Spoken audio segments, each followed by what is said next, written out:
balik gemuruh pasar tradisional, di antara teriakan ibu-ibu menawar harga, bau keringat pedagang, dan sayur mayur yang tampak biasa, ada sebuah kisah yang tidak pernah diceritakan secara terang-terangan. Kisah tentang seorang lelaki sederhana, penjual sayur. Bukan kriminal, bukan dukun, bukan siapa-siapa. Namanya Mang Jubed.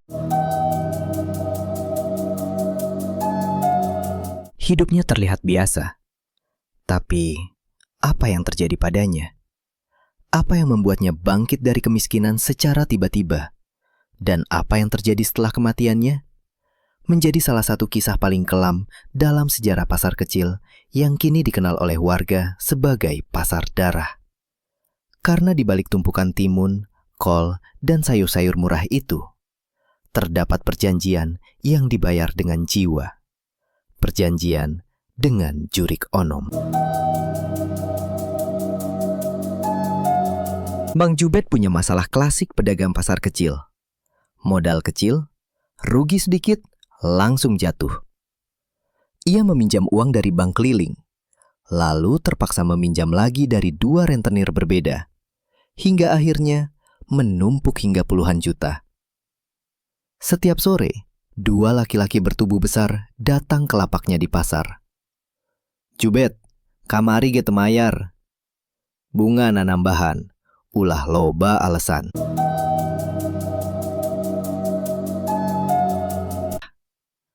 Setiap malam, Jubed duduk di meja kecil rumahnya, menatap buku catatan hutang sambil menangis diam-diam.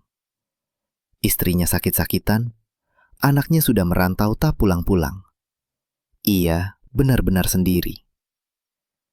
Sampai suatu malam, ia bertemu seseorang yang tidak seharusnya ada. Di warung kopi, Mang Jubed duduk dengan mata kosong.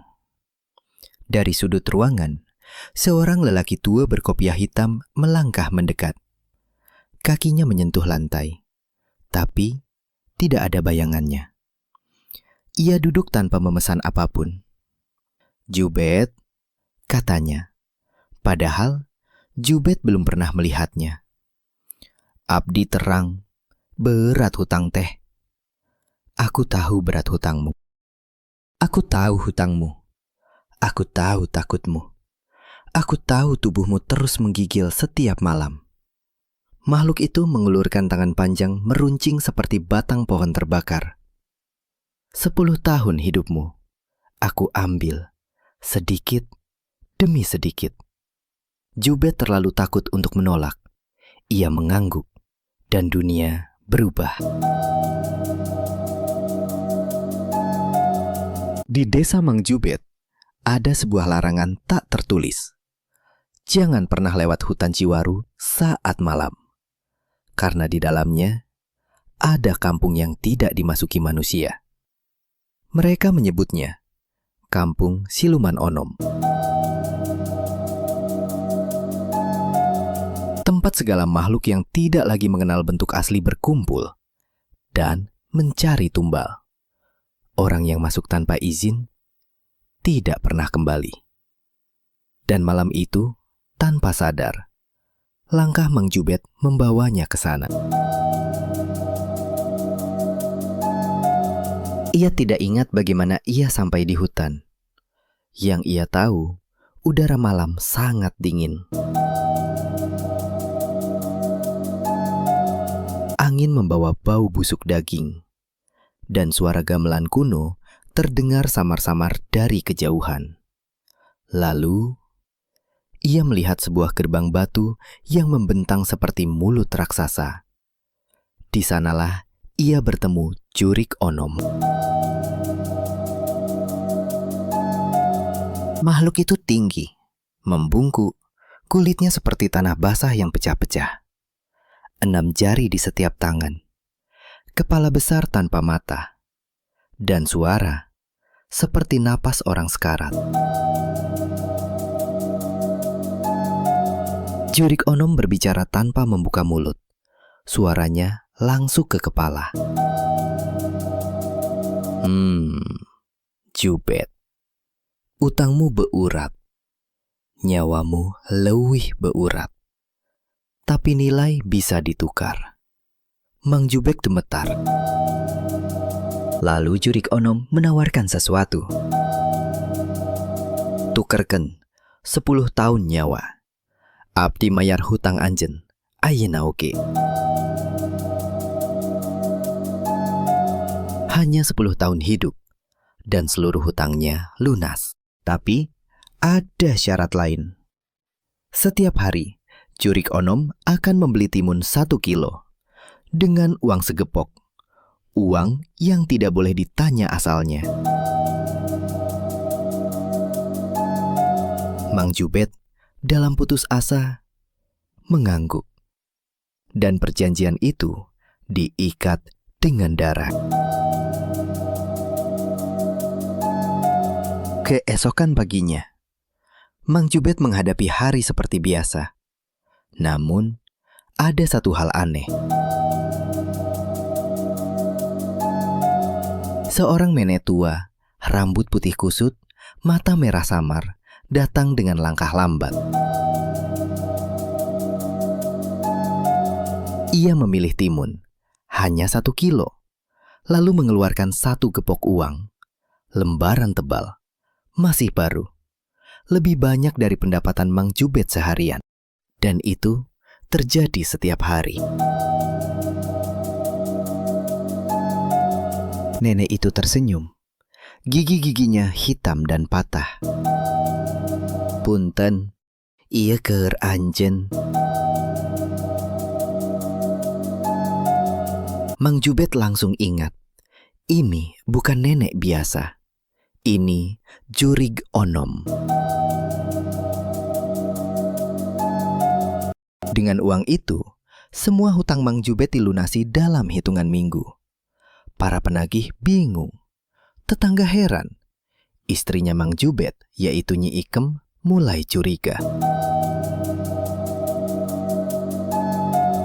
Tapi Mang Jubet tidak kaya. Tidak seperti pesugihan lain. Karena ia hanya meminta satu hal. Lunaskan hutang saja, tidak lebih. Ternyata, itulah kesalahan paling fatal. Karena pesugihan yang kecil, tidak berarti bebas dari bayarannya. Setelah hutang lunas, nenek itu masih datang. Masih membeli, masih membayar. Masih menatapnya dengan mata merah samar. Mang Jubet mulai merasa diawasi, dan mimpinya berubah menjadi mimpi buruk. Setiap malam, ia melihat dirinya berdiri di dalam kampung siluman. Jurik Onom duduk di atas tumpukan tulang, menggeretakkan gigi. Bayar, waktu anjen nyesek. Dalam mimpi itu, ia melihat kalender hidupnya. Setiap hari, ada angka yang dicoret. Usianya menyusut, umurnya dipotong. Ia terbangun berkeringat. Tubuhnya semakin kurus, mudah marah. Tatapannya kosong. Istrinya takut, anaknya menjauh. Tetangga bilang, Mang Jubet seperti orang yang sudah kehilangan separuh nyawa. Sesungguhnya, mereka benar. Pada suatu subuh, Mang Jubet jatuh pingsan di depan gerobaknya. Tubuhnya dingin, mata cekung, napas pendek-pendek. Dokter tidak mengerti apa penyebabnya. Tidak ada penyakit, tidak ada luka. Tubuhnya seperti dikuras dari dalam. Pelan-pelan, sampai kosong. Malam itu, ketika napas terakhirnya keluar, Jurik Onom datang. Tidak sebagai nenek, tapi wujud asli. Tinggi 2 meter, kulit retak, mulut sobek, 6 jari yang panjang seperti ranting tua. Ia berdiri di ujung ranjang. Tidak ada yang melihat kecuali Mang Jubed yang sudah setengah mati. Jiwa Mang Jubed ditarik dari tubuhnya. Tubuh yang tersisa hanya bangkai kosong. Ayo, waktu nadamel. 10 tahun, samemeh anjen dipulangkan. Dan sejak saat itu, di kampung siluman, Mang Jubed menjadi pekerja roh, mengangkut sayuran busuk, melayani makhluk-makhluk onom. Dipaksa bekerja 10 tahun, sebelum akhirnya diizinkan pergi ke akhirat. Sampai hari ini, di pasar tempat Mang Jubed dulu berdagang, beberapa pedagang masih bercerita. Saat menjelang subuh, ada sosok samar menyeret kaki. Mirip Mang Jubed. Matanya kosong. Dan ia berdiri lama di depan lapak timunnya. Seolah masih menunggu seseorang. Atau mungkin menunggu giliran korban berikutnya. Karena pesugihan tidak pernah berhenti berjalan. Dan jurik onom selalu lapar.